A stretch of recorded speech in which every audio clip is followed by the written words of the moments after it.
Do you know how to set your MIG welder up? I thought I did.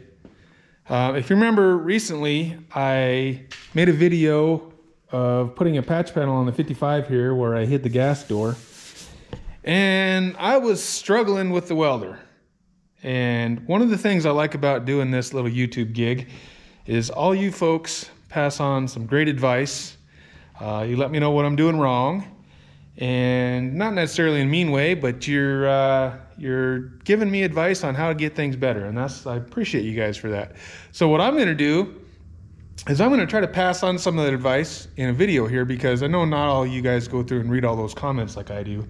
And I got some really great advice on that video about how to set my welder up, what could have been causing my problems, and how I could fix it. So I'm going to talk about some of that stuff in this video and see if I can help one of you guys out. So I will try to put a link to that video on the screen here if I'm smart enough to figure that out. If not, it'll be in the video description. So the issues I was having, I was just spot welding because I'm just doing a little patch panel on sheet metal. But I was getting what I consider, I guess, sporadic wire feed or sticking wire. The wire seemed like it was sticking. One spot weld would just be bzzz, like a perfect little thing, and then the next one, without changing anything, would be like dit, dit, dit, dit, dit. With the wire, I could feel it kind of like bouncing off the metal, and the weld would just pile up on the sheet metal. It would not get hot enough to penetrate. So it was just causing all kinds of issues for me. I spent all kinds of time messing with my adjustments, and I don't even know, I threw the pieces away probably, but I had a million little practice spot welds, and I just could not get the thing to cooperate with me. So I posted that video, and you guys gave me a ton of great advice. So we're going to go over some of that today and see if I can't help one of you guys out. So if you haven't seen that video, go back and watch that. You can see me struggle and fight and whine and cry and everything else I was doing there. I eventually got the patch panel in there, but I was not very happy with how it turned out. And I tried to kind of blame it on the welder, but mostly I'm sure it was probably my fault. But what did I learn from all your guys' advice?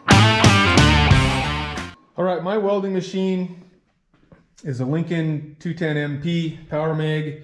I'm not sure if it's the greatest machine out there, but it wasn't super cheap. And I think it's supposed to be a pretty good machine for, you know, what I'm doing with kind of hobbyist type work. It'll do MIG and stick. I think it'll TIG if you buy a different kit, only steel, and if you want to weld aluminum, you can get like a spool gun or something. I've never done the TIG or the spool gun. I have MIG'd and stick welded, usually plugged into 110. I do have a 220 outlet over there, so we've messed around with that a little bit on some thicker stuff. So that's the setup I have. And one of the most common pieces of advice I got from you guys was never use cheap wire. So I've always only used Lincoln wire. So I guess to me, that's quality wire, right? It's not like some Harbor Freight crap or whatever. So I don't think the quality of the wire was my issue. When we start talking about some of the setup, one of the first things I got was check my wire tension. So again, as usual on everything else, I'm not an expert here. I'm not trying to teach you how to set your wire, your MIG wire, or your MIG. I can't even talk. That's how good of an expert I am. I'm not really trying to teach you how to set your MIG welder up. I'm just passing on the advice I got, and I'll tell you how I set mine up, and then maybe you guys can give me more advice if I'm doing it wrong. But I watched some videos is how I learned how to do it. But I think it's called weldingtipsandtricks.com is the guy that I kind of learned how to set this up from. So if you really want to learn how to set your MIG welder up, go there. I'll try to put a link again down in the description, wherever for that. That guy's got a ton of great welding videos, setting up your welder, all sorts of different stuff. So I've watched a ton of his things, and that's kind of where I'm getting my welding advice. So go check that out. And so what he says to do is, for your wire tension is going to be over here, but your first thing you don't want is your spool to be too tight. So there's an adjustment here on your spool. You don't want that to be so tight that the machine is having to pull that wire against some tension there. So he says to have it loose enough to where it basically is spinning freely, except for it holds it in place enough that the wire is not going to kick back or unspool off of there. So I think I had that right. Wire tension is more set here, and this little knob here is you can turn that to tighten or loosen it, and that puts pressure down in your drive feed roller there. So that's going to set your wire tension. Now I'll tell you, let's show you how I set my wire tension. All right, I got the machine turned on, and I'll show you how I set the wire tension. Again, this is from that weldingtipsandtricks.com. This is how he tells the guy how to do it. Use a gloved hand, and you squeeze the wire as you're pulling the trigger. And you want to be able to not necessarily stop the wire, but you want to be able to slow it down. If you can't slow it down, then the tension is too high. And if you can stop it, then it's too low. So you want to be able to slow it down, but not necessarily stop it. So I'm going to say right in there is about how I want that. I checked this after I got done, welding and being frustrated, and it seemed like it was about right. And again, it still seems like it's about right. So I'm going to spin you around over here, and I'll show you one more little trick if I can get the camera pointed in the right spot. So I just pulled out all this wire, trying to check my wire tension, and a guy could of course just clip it off and get right back to work, but you're going to throw away all that wire. So you can just flip your little tension knob loose and then spool that wire right back in, so you don't have to waste the wire. So that's a good little trick if you haven't ever thought of that. Save a guy a little bit of wire anyways.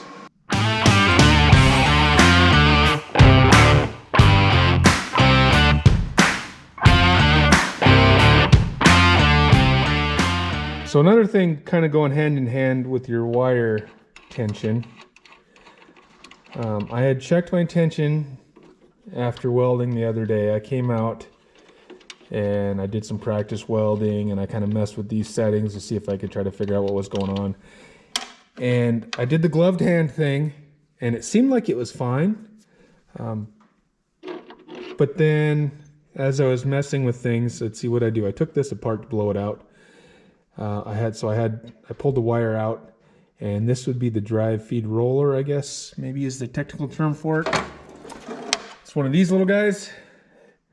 And as you can see, this one, or I don't know if you can see that, but this one is stamped with 0.023, it looks like it says. So there's specific ones for specific diameters of wire. So then this one is probably a 045, 035. So you can see how big that groove in there is versus that. I guess maybe if I was smart, I'd let you look at them together. Anyways, I had recently switched from 025 to 030 wire. I did not change the feed roller in there. So I had left the tension kind of set how I had it for 025 wire. I put 030 wire through there. And so even though the gloved hand trick briefly said it was fine, I'm thinking that maybe that was partially my issue when I was welding the patch panel in, is that I was getting some slipping, probably because the drive feed roller wasn't the proper size for the wire. So if you're going to switch your wire, make sure you check that. And then also these little blocks in here, my machine has two separate ones. That's 035 to 045, and this one's 025 to 035. So this was correct, but if you're going to do a big jump in wire, make sure you check that. So anyways, just things to think about checking, Most of you guys are probably smart enough to do that. When I did it, I switched the tip. I went from an 025 to an 030 tip, and actually I didn't even think about that until I couldn't get the wire. It wouldn't go through the tip, and then I realized, I got to switch the tip, but I never thought about changing that. So check that out, and that could have been part of my problem. So speaking of the tips, when I was welding the other night, I did not have any new 030 tips. So this is your little welding tip, and I don't know, again, I'm not an expert at this, so I don't know the significance of this other than, having to fit through the hole. But I was having problems with the wire welding back to the tip and like actually sticking to the tip. Then I got to sit there and grind it off. And it seemed like I said, I was getting some sticking in the wire. So I didn't have any new tips.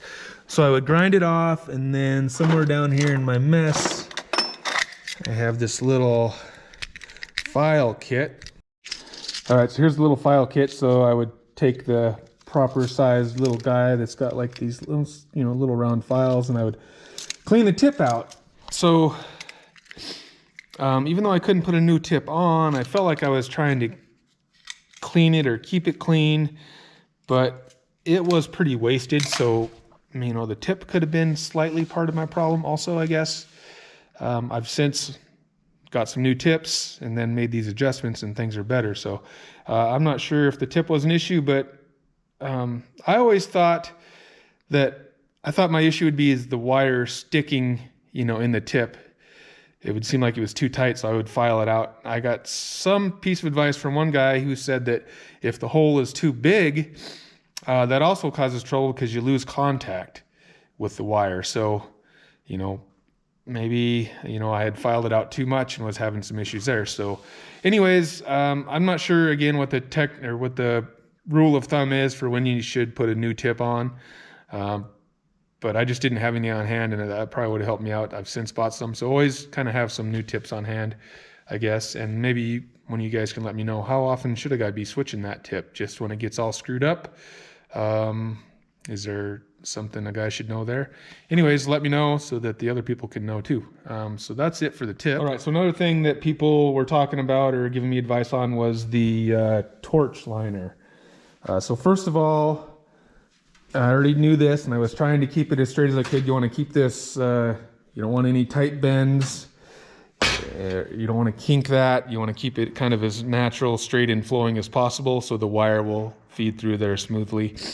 There's a little metal liner inside of that, and I guess after time it gets dirty, or if it gets kinked, then that's going to cause friction and your wire's not going to feed smoothly.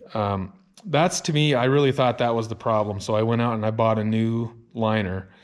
Now, since I bought the liner and I started messing with the welder, I found the drive roller was wrong, and I've adjusted things and put all back together, and it actually seems like it's welding better now. So I haven't installed the new liner. I have it on hand, and if I have more issues, then that's another thing I can try. I'm going to keep it, but I think my issue was more slipping of the wire because of the roller. So just another piece of advice is make sure you keep your liner clean. Somebody told me to just blow it out too, so I did do that. So I don't know if that's something a guy should do every so often, but keep your liner straight, blow it out, and if you're getting some wire feed issues, check your liner out. So here's a bunch of practice welds I've done since I got things straightened out. But if you can see the soot on there, a little bit of black soot. Some of it's kind of golden brown, but I'm getting a little bit of black. Another piece of advice I got from somebody was they saw the black soot as I was welding on the car, and they suggested that maybe I didn't have the gas set up high enough. So I have it set, when you pull the trigger here, we're just above 15. I was told, or not told, but I watched that video, Welding Tips and Tricks guy. He says 15 is plenty good for welding indoors. So that's where I had it set at. I've since been playing with it. I turned it up to 20 and made some welds, and it didn't seem like it affected the weld or the color of the soot at all. So I've turned it back down to about 15 because I don't want to waste any more gas than I have to.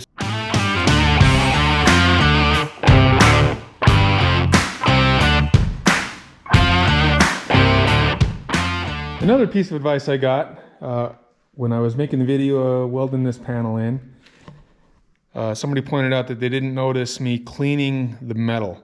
Obviously, the quarter panel there is all ground down to bare metal, but the patch panel I made out of just new sheet metal that I have over there. It wasn't all rusty and everything, but the guy was right. He noticed that he didn't see me clean the metal, and normally I would. I think I'm smart enough to normally do that, and I think I usually do that, but I don't know if it's just part of making the video or whatnot. I just kind of spaced it out, so I I didn't clean that new sheet metal. Normally I would have just hit it with a little grinding disc here like this or something. And I probably also would normally, means I have access.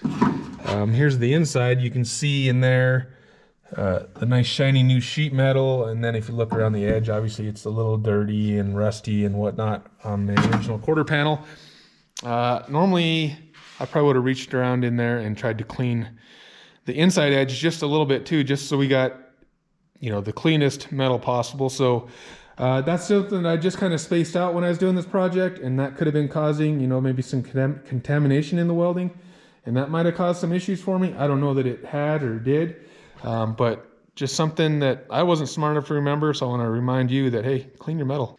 So I came out here the other day and I went through all these settings that we're talking about, and I did a bunch of practice welding. I made bunch of spot welds. I actually kind of set it up a little different and ran some beads too, just for practice.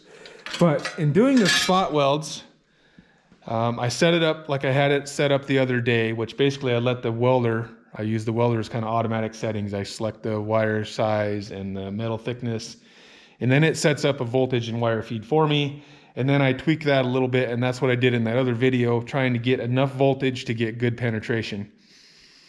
I think another thing I was doing wrong when I was doing that patch panel in that video is I had turned the voltage up, and I played with the wire feed a little bit, especially once I started having the problems, because I was getting the, like I said, I was getting the kind of I felt like the wire was bouncing off the metal.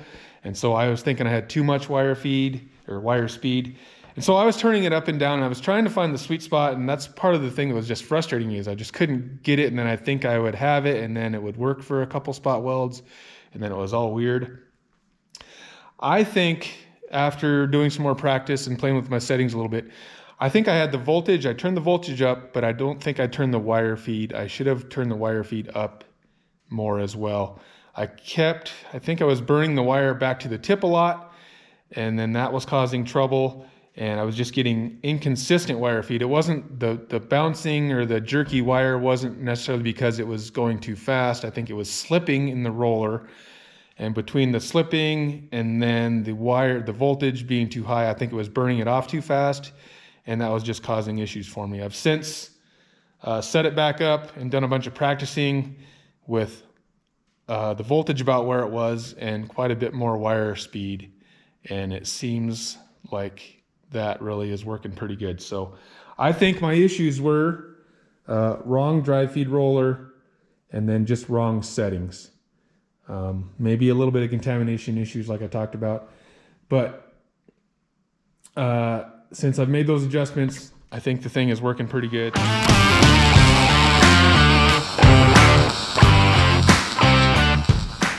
All right, so basically that's going to be it for this video. I just wanted to do a quick little video mostly saying thank you to everybody for all the awesome advice you've been giving me. I had this welder issue and I got tons of advice on how to fix it. And all the other videos I've been doing too, you guys are always pointing out what I'm doing wrong or giving me advice on how I can do things better, and that is awesome. I appreciate it. But since I did the little welding patch panel and I had the issues with the welder, I've had a lot of people ask me like, hey, what did you figure out? Did you find out why your welder was giving you trouble or what you were doing wrong? So I just wanted to share this little video so I could maybe pass on the information, let people know that what I think it was, and hopefully it'll help them out if they're having a similar issue. So I appreciate all the advice. If there's something else that I'm leaving out here that I should be passing on to you people, comment below, or if there's something I'm still doing wrong or something else that you noticed that could have been causing trouble for me, let me know, and I can try to pass that on.